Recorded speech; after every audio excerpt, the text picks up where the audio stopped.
Welcome, स्वागत आहे आपलं आजच्या व्हिडिओमध्ये. नवोदय विद्यालयामध्ये विद्यार्थ्याचं सिलेक्शन झालेलं आहे आणि नवोदय विद्यालयाने त्यांना कॉन्टॅक्ट केलेला आहे, ईमेल केलेला आहे, त्यांना ग्रुपमध्ये ॲड केलेलं आहे किंवा आता पुढच्या प्रोसेससाठी काही दिलेल्या तारखेला बोलवलेलं आहे की ही ॲडमिशन प्रोसेस कंप्लीट करा. पण त्याच वेळेस नवोदय विद्यालयात एक नवीन नोटिफिकेशन आलेलं आहे की जे गेल्या वर्षी नव्हतं, यावर्षी त्यांनी एक नवीन प्रोसेस ऑनलाईन ॲडमिशनची चालू केलेली आहे. तर ही प्रोसेस नेमकी काय आहे हे आज आपण आजच्या व्हिडिओमध्ये बघणार आहे. तो नवोदय विद्यालयाचं जे नवीन नोटिफिकेशन आलेलं आहे त्याच्यामध्ये डिस्क्रिपन्सी नियम एक आलेला आहे, म्हणजे तफावत. तर हे जे नियम आलेले, ही प्रोसेस आली, हे आपल्या फायद्याची आहे, कारण या प्रोसेसनुसार त्यांनी ऑनलाईन सिस्टीम मधून फास्टमध्ये ऍडमिशन करणार आहेत. परंतु यासाठी आपल्याला काय करायची गरज नाही. सर्व जे काही करणार आहे ते नवोदय विद्यालयाचे जे अधिकारी आहेत ते करणार. पण याचा एक फायदा आपला असा होणार आहे की याच्यामधून जे बरेचसे डॉक्युमेंट्स आहेत जे आपल्याला याच्या अगोदर द्यावे लागायचे कंपल्सरी सर्वांना, तर आता ते सर्वांना द्यायची गरज नाहीये.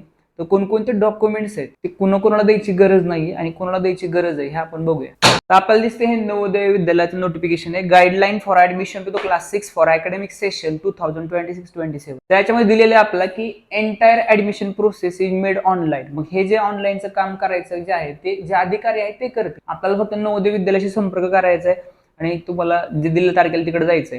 पण त्याच्यामध्ये काही डॉक्युमेंट्स आहेत, त्याच्यामध्ये counter sign of BEO DEO in the transfer certificate is not required. म्हणजे जे एज्युकेशन ऑफिसर आहेत त्यांची सही लागायची टीसी वरती, त्याची आता गरज नाहीये. त्यानंतर rural area certificate wherever applicable is not required if school of study last registered under UDISE portal and the rural urban is mention. म्हणजे समजा विद्यार्थी पाचवीला ज्या स्कूलमध्ये शिकत आहे त्या स्कूल जर युडाइस पोर्टलमध्ये रजिस्टर असेल आणि त्या ठिकाणी जर त्यांनी दिलेलं असेल की शाळा ही ग्रामीण मध्ये, तर त्यांना परत रुरल सर्टिफिकेट काढायची गरज नाही. जर नसेल तर काढावं लागेल. तो income certificate is not required. Income certificate गरजेचं नाहीये.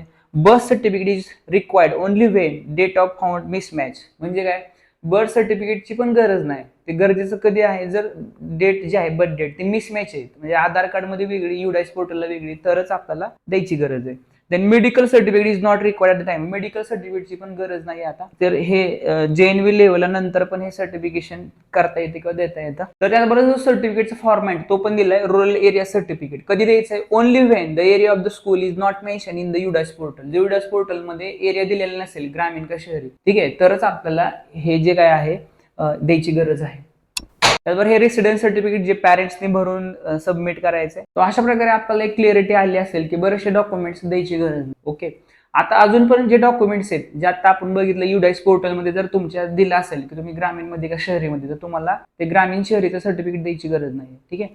तर दुसरी पण महत्वाची गोष्ट आहे की जर विद्यार्थ्याची जी कॅटेगरी असतील, अशा विद्यार्थ्याचं ऍडमिशन नवोदयला होत असताना कॅटेगरीनुसार होतं. कॅटेगरी कोणकोणत्या आहेत, तर कॅटेगरीमध्ये जर आपण बघितलं तर जेंडर म्हणजे बॉईज गर्ल, किंवा कॅटेगरी म्हणजे जी कास्ट वाईज आपण म्हणू SC ST OBC किंवा ओपन, आणि एरियानुसार जर आपण बघितलं ग्रामीण आणि शहरी, रुरल आणि अर्बन, अशा प्रकारच्या कॅटेगरी आहेत. ठीक आहे. तर विद्यार्थ्याचं ज्यावेळेस ऍडमिशन होते नवोदय विद्यालयाला त्यावेळेस त्या ठिकाणी जे सिलेक्शन झालेलं आहे तर ते कोणत्या कॅटेगरीमध्ये झाले, म्हणजे विद्यार्थ्यांनी जे फॉर्म भरला होता त्यावेळेस त्यांनी तिथं समजा सपोज SC कॅटेगरी भरली होती, आणि ज्यावेळेस त्याचं ऍडमिशन झालेलं आहे त्या ऍडमिशन लिस्ट मध्ये जर आपण बघितलं तर त्याचं ऍडमिशन OBC कॅटेगरी मधून त्याला मिळाले, कारण त्याला मार्क होते आणि तिथला ओबीसीचा कॅन्डिडेटला कमी होते, मग त्याला मिळाले समजा, किंवा जागा कमी होत्या. तर अशा पद्धतीने SCचे विद्यार्थ्याला जर समजा ओबीसी मधून अशा दुसऱ्या कॅटेगरीमध्ये ऍडमिशन मिळालं असेल तर तो विद्यार्थ्याला ओबीसीचं सर्टिफिकेशन हे द्यायची गरज नाही किंवा ते देताच येणार. तो अशा प्रकारे ज्या ज्या विद्यार्थ्यांना दुसऱ्या कॅटेगरीमधून ऍडमिशन मिळालेले आहे तर त्यांना त्या कॅटेगरीचं सर्टिफिकेट द्यायची गरज नाही. ज्यावेळेस विद्यार्थ्याचा जो लिस्ट आलेली आहे, नवोदय विद्यालयाची एक लिस्ट आलेली आहे, नवोदय विद्यालयाच्या वेबसाईटवरती पण आहे, तुम्हाला पण पर्सनली आले असेल प्रत्येक जिल्ह्याचे. त्याच्यामध्ये तुमचं जे सिलेक्शन आहे ते दिलेलं असतं ओपन अर्बन सीट्स. म्हणजे ह्या ओपन अर्बनच्या सीट्स आहेत, म्हणजे जे ओपन कॅटेगरीमधून म्हणजे अनरिझर्व्ड, म्हणजे शहरीमधून जे अनरिझर्व्ड कॅटेगरी आहेत, पण त्याच्यामध्ये सिलेक्शन झालेलं दिसतंय तुम्हाला जनरल ओबीसी असे ओबीसीचे विद्यार्थ्यांचं पण सिलेक्शन झालं. तर त्याच्यामुळे या विद्यार्थ्यांना कास्ट सर्टिफिकेट दाखवायची गरज नाही, कारण ह्यांचं सिलेक्शन झाले जनरल म्हणजे ओपन कॅटेगरी मधून शहरी भागामधून. Candidate of particular social category selected against the different social category in selection quota. ठीक आहे. तो ह्याला डिस्क्रिपन्सी मानता येणार नाही, म्हणजे ह्याला असे काही प्रॉब्लेम येणार नाही. ह्याचा अर्थ असं झाला, म्हणजे कुठलेही डॉक्युमेंट दाखवायची गरज आहे. थोडक्यात आपण बघूया. तर बॉय आहे SC कॅटेगरी मधून बॉय आणि ग्रामीण मधून आहे, त्याचं सिलेक्शन झालं ओपन OBC मधून झालं. ठीक आहे. तो अशा प्रकारे त्या विद्यार्थ्याला ओबीसीचं सर्टिफिकेट द्यायची गरज नाही किंवा ग्रामीणचा पण दाखवायची गरज नाही. So eligible neither OBC category certificate is required not rural area certificate. त्यानंतर बॉय आहे OBC आणि शहरी मधून आहे, बॉय OBC शहरी, त्याचं सिलेक्शन झालंय ओबीसी मधून ग्रामीणला, तर हा एलिजिबल आहे आणि ह्याला पण no rural area certificate is required. म्हणजे तुम्हाला प्रत्येक कंडिशन दिली की कुणाचं कशामध्ये सिलेक्शन झालं तर त्याला काय द्यायची गरज आहे का, तर त्याला इथे द्यायची गरज नाही, अशी प्रत्येकाची दिलेली आहे. आणि नवोदय विद्यालयामध्ये गेल्यानंतर ते तुम्हाला सांगतीलच की तुमचं सिलेक्शन या कॅटेगरीमधून झालेलं आहे, हे डॉक्युमेंट्स तुम्ही द्या. तर ही उलट चांगली गोष्ट झाली की आपल्याला बरेचसे डॉक्युमेंट द्यायची गरज नाही, की ज्या अगोदर डॉक्युमेंटला बऱ्या पालकांना गेल्या वर्षी बराच वेळ जायचा, त्यासाठी तहसीलदारांकडे जावं लागायचं, त्यांना माहित नसतं, मग त्यांच्याकडून सही घ्यावं लागायच्या, अशा बराचसा वेळ त्याच्यामध्ये जायचा. त्याची आता बऱ्याच पालकांना गरज लागणार नाही, काहींना गरज आहे. तर अशा हे कोणाकोणासाठी आहे की रुरल कॅन्डिडेट, ग्रामीणचा विद्यार्थी पण त्याचं ओपन ओबीसी, SC ST याच्यामधून शहरीमधून त्याचं तिकडं सिलेक्शन झालेलं आहे, किंवा ब्लॉक चेंज झालेला आहे. ठीक आहे. If student selected in quota except rural open urban, म्हणजे शहरीमधून अनरिझर्व्ड आणि block is change, it is not to be consider as discrepancy.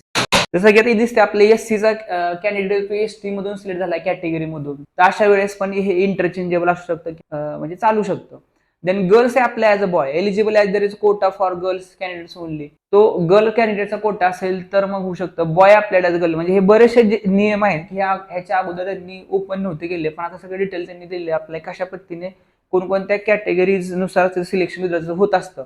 Okay, म्हणजे थोडक्यात आपल्याला ह्याच्यामधून एक महत्वाचे आहेत, खूप रूल आहेत, आपल्याला एवढे सगळे रूलची गरज नाहीये. नवोदय विद्यालय आपल्याला क्लिअर सांगणार आहे की तुम्ही कोणत्या कॅटेगरीमधून तुमचं ऍडमिशन तिथं होत आहे आणि मग तुम्हाला कोणकोणते डॉक्युमेंट लागतील हे ते तुम्हाला क्लिअरच सांगते. आता त्याच्यामध्ये जे डॉक्युमेंट्स व्यवस्थित द्यायचे आहे, अप्लाइड बॉय SC अर्बन, तर कॅन्डिडेट बॉय SC अर्बन मधून आहे समजा, आणि त्याच कॅटेगरीमध्ये सिलेक्शन झालेलं असेल तर त्याला सर्व द्यावे लागणार आहे, म्हणजे त्याला सगळं सर्टिफिकेट द्यावं लागेल. म्हणजे लक्षात घ्या, आपण ज्या कॅटेगरीमधून अप्लाय केलं होतं नवोदयला त्याच कॅटेगरीमधून जर आपलं सिलेक्शन झालं असेल तर मग त्या कॅटेगरीचं सर्टिफिकेट, किंवा समजा आपण शहरी म्हणजे ग्रामीण मधून भरलं असेल तर ग्रामीणचं पण, आणि ज्या कॅटेगरीमधून ज्या कास्टमधून आपण भरलं असेल ओबीसी SC ST तर त्याचं पण आपल्याला द्यावे लागेल, जर सेम टू सेम कॅटेगरीमधून सिलेक्शन झालं असेल तर. तो अशा प्रकारे बरेचसे काही नियम आहेत, पण याच्यामधले महत्वाची गोष्ट आहे की आपल्याला बरेचसे डॉक्युमेंट द्यावे लागणार ना, आणि त्याच्यानुसार आपलं ऍडमिशन कोणत्या कॅटेगरीमधून झाले, तर वेगळ्या कॅटेगरीमध्ये झाले असेल तर आपल्याला बरेचसे डॉक्युमेंट द्यावे लागणार नाही, सेम कॅटेगरीमध्ये झाले असेल तर ते डॉक्युमेंट ते लागणारे द्यावीच लागणार. तर हा एक महत्वाचं नोटिफिकेशन होतं,